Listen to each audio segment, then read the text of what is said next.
Hello friends, welcome to our channel on YouTube. Please subscribe to the channel, like and share with your friend if you are liking our content. So let's begin for today.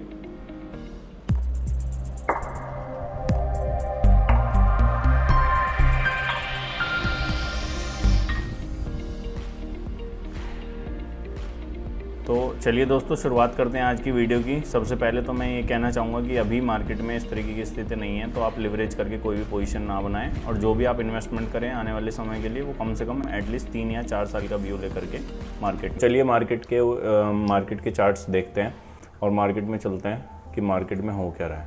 तो सबसे पहले Nifty का यदि हम chart देखें, weekly के chart से शुरुआत करेंगे आज की वीडियो की।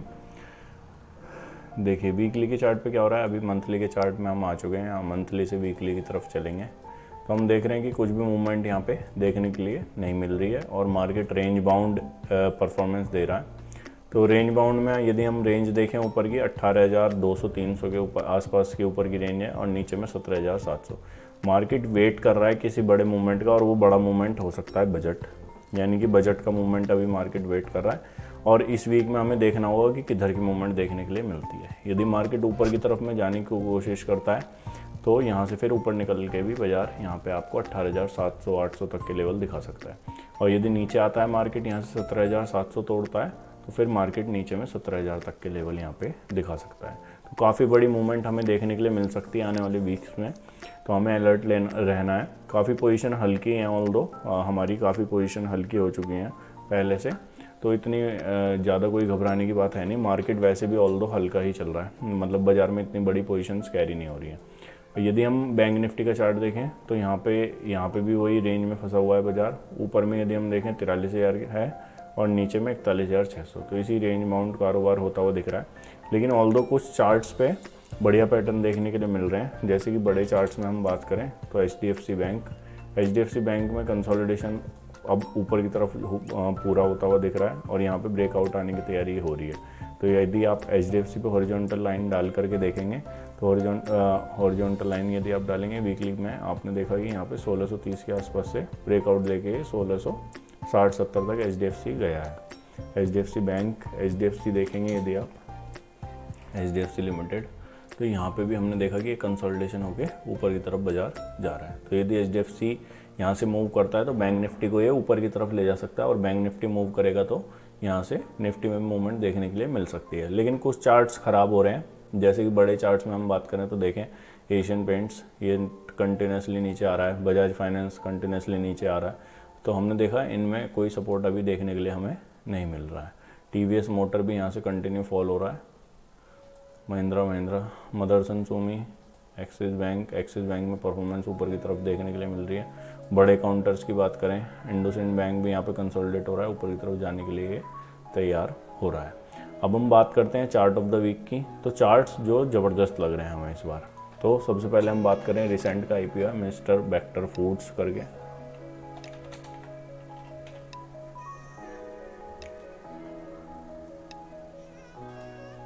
ये देखिए चार्ट में क्या ज़बरदस्त कंसोलिडेशन चल रहा है। यहाँ पे आईपीओ आया, आईपीओ के बाद में एक नए हाई लगे 598 के, 598 620 की रेंज से स्टॉक सीधा नीचे 328 2021 में और फिर 328 रुपये का स्टॉक 250 रुपये तक हो आया। अब ये कंसोलिडेशन पूरा होता हुआ यहाँ पे दिख रहा है, जो कि 2021 से अंडर कंसोलिडेशन है, 2023 में पूरा हो रहा है और एक बढ़िया ब्रेकआउट यहाँ पे आते हुए दिख रहा है। यदि वॉल्यूम्स आप देखेंगे तो यहाँ पे इस वीक में वॉल्यूम भी काफ़ी अच्छे यहाँ पे होते हुए दिखे हैं। जो स्टॉक एक रेंज बाउंड तरीके से यानी धीरे धीरे छोटी छोटी कैंडल बना के मूव कर रहा था, उसने एक बड़ी बुलिश कैंडल यहाँ पे बनाई है। तो बेक्टर फूड हो सकता है कि यहाँ से एक अच्छी मूवमेंट ले सकता है। यहाँ से यदि ट्रेंड लाइन से इसका टारगेट निकालें हम तो यहाँ से बेक्टर फूड का जो टारगेट आता है वो ये कंसोलिडेशन हुआ है इसमें। यदि हम यहाँ से इसका टारगेट निकालें तो ऑल टाइम हाई के आसपास जाने की उम्मीद है इसकी, ये 2 से 3 साल में बेक्टर फूड। यदि बेक्टर फूड के आप रिजल्ट्स देखेंगे बेक्टर फूड तो स्क्रीनर पे आप चेक कर सकते हैं। बेक्टर फूड 2780 करोड़ रुपए की कंपनी है और स्टॉक का पी 56 है, यानी कि स्टॉक थोड़ा सा हाईली वैल्यूड है। और लेकिन रिवेन्यू देखेंगे आप कंपनी का तो रिवेन्यू कंटिन्यूसली ग्रो हो रहा है। यहाँ पे इंटरेस्ट का बर्डन, मैं अभी भी ऐसी कंपनियों को आइडेंटिफाई कर रहा हूँ इस समय में जहाँ पे इंटरेस्ट का बर्डन ज़्यादा नहीं है, यानी कि कंपनी की बुक्स में डेट कम है, क्योंकि डेट जैसे जैसे महंगा हो रहा है और कंपनी कंपटीशन के फेज़ में जा रही हैं, तो वहाँ पे डेट वाली कंपनियों में दिक्कत आ रही है। तो यदि हम बोरिंग की बात करें, यहाँ पे 2019 में जो 161 करोड़ रुपए की बोरिंग थी, कंटिन्यूसली कंपनियों से कम करती हुई आ रही है। और सितंबर 22 के रिजल्ट हम देखें तो 124 करोड़ है। अब दिसंबर वाले रिजल्ट भी आएंगे, तो उसमें हमें देखना होगा कि बोरिंग किस तरीके की कंपनी की आई है।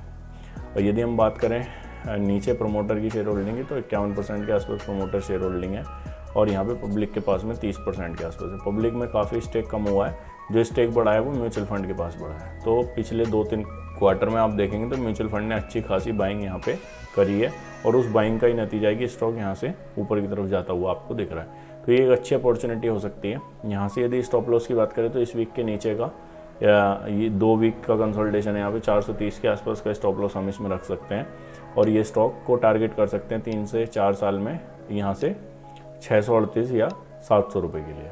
दूसरे स्टॉक की यदि हम बात करें वेक्टर फूड के बाद में, तो हमें जो स्टॉक सबसे बढ़िया लग रहा है ये रनर्स अप है चार्ट ऑफ द वीक में, और फाइम इंडस्ट्री, जिसको हम ऑलरेडी पहले भी रिकमेंड करा है हमने एक बार अपने चैनल पे, और वहाँ पे काफ़ी अच्छे पैसे भी जनरेट हुए हैं हमारे। तो यदि हम देखें, जब एक कंसोलिडेशन यहाँ पे ब्रेक हुआ था 2021 में 900,000 रुपये के लेवल के आसपास, तो यहाँ पे इसमें पोजीशंस बनाई गई थी, जहाँ पे 1300 रुपये के आसपास के टारगेट एक बार अचीव हो गए थे। फिर नीचे में स्टॉक ने 800 रुपये के लेवल दिखाए, और 800 रुपये से फिर ये इसी लेवल के आसपास में दोबारा पोजीशन बनाई गई, और उनमें भी फिर से टारगेट पूरे हो गए। अब इसमें फाइम इंडस्ट्री में मल्टीपल एंट्री कैसे मिल रही है वो मैं आपको दिखा देता हूँ। मंथली के चार्ट पर चलते हैं, तो देखिए इसमें क्या हो रहा है। स्टॉक में काफ़ी अच्छा रनअप ले चुका है स्टॉक पहले 2013 से, यानी कि अच्छी हिस्ट्री है चार्ट की परफॉर्म करके देने की। फिर यहाँ पे एक डाउनवर्ड मूवमेंट हमें देखने के लिए मिली 16 से 20 तक। 4 साल में स्टॉक जो है 1300-1400 रुपये से 200 रुपये तक के लेवल दिखा चुका है ये। और फिर यहाँ पे एक कंसोलिडेशन के बाद में कप एंड हैंडल का ब्रेकआउट आया, और ब्रेकआउट के बाद में रीटेस्ट के बाद में दोबारा स्टॉक ऊपर गया। अभी दोबारा नीचे आया है और उसी जोन से सपोर्ट लेकर के ऊपर जा रहा है। तो ये जोन बड़ा इंपॉर्टेंट है। इसका जोन की यदि हम बात करें 1370 रुपये से लेकर 1400-1500 रुपये तक का ये जोन है, जहाँ पे इसे बार बार सपोर्ट मिल रही है। यदि वीकली के चार्ट में हम चलें तो इस जोन के ऊपर ही यहाँ पे कंसोलिडेट होता हुआ दिख रहा है। और इस वीक में क्या हुआ है, इस जोन के ऊपर से ही यहाँ पे जो लास्ट वीक की कैंडल पूरी बियरिश कैंडल लग रही थी, इस जोन में आके किस तरह से रिएक्ट करेगा हम ये सोच रहे थे। यहाँ पे यदि कहीं एंट्री बनती, लेकिन वो एंट्री उससे ऊपर ही बन चुकी है, और अब इसने यहाँ से मूवमेंट ऊपर की तरफ ले ली है। तो ये यहाँ पे एक अच्छे सपोर्ट का काम कर रहा है। 1495 रुपये का स्टॉप लॉस हम इसमें लगा सकते हैं कॉन्फिडेंटली, और इसको दोबारा से राइड कर सकते हैं 2100-2200 रुपये तक के लेवल के लिए। तो यहाँ पे जो वॉल्यूम है, वॉल्यूम की एक्टिविटी भी इस वीक में काफ़ी अच्छी देखने के लिए मिली है। लो वॉल्यूम थे जब स्टॉक गिर रहा था, ऑल्दो लो होते जा रहे थे वॉल्यूम। आप देखें यहाँ पे भी एक अच्छे वॉल्यूम्स थे जब ये ब्रेकआउट हुआ था। इससे पहले भी यहाँ पे, यानी कि सपोर्ट पे जब भी वॉल्यूम आ रहे हैं काफ़ी अच्छे आ रहे हैं। तो यहाँ पे इंटरेस्ट अभी भी बना हुआ है। और यदि हम इसके फाइनेंशियल देखें फाइम इंडस्ट्री के, तो फाइम इंडस्ट्री भी काफ़ी अच्छी फाइनेंशियल प्रेजेंट कर रही है। फाइम इंडस्ट्री के फाइनेंशियल की बात करें तो स्टॉक जो है 17 के पी पे ट्रेड कर रहा है। 2187 करोड़ रुपए की ये कंपनी है।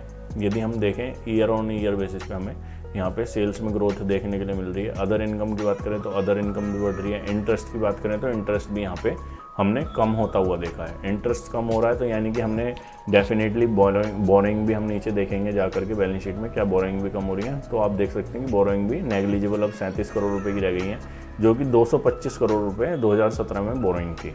तो कंपनी डेट फ्री होने की तरफ अपना कदम बढ़ा रही है धीरे धीरे करके। रिजर्व सरप्लस कंटिन्यूसली ग्रो कर रहे हैं। फिक्स्ड असेट पे इन्वेस्टमेंट यहाँ पे कंपनी ने करा है काफ़ी। अदर असेट में भी काफ़ी इन्वेस्टमेंट है। अदर असेट में यदि आप खोल करके देखेंगे तो मेनली इन्वेंट्री, ट्रेड रिसीवर और कैश इक्विवेलेंट में यहाँ पे काफ़ी पैसा कंपनी के पास में है।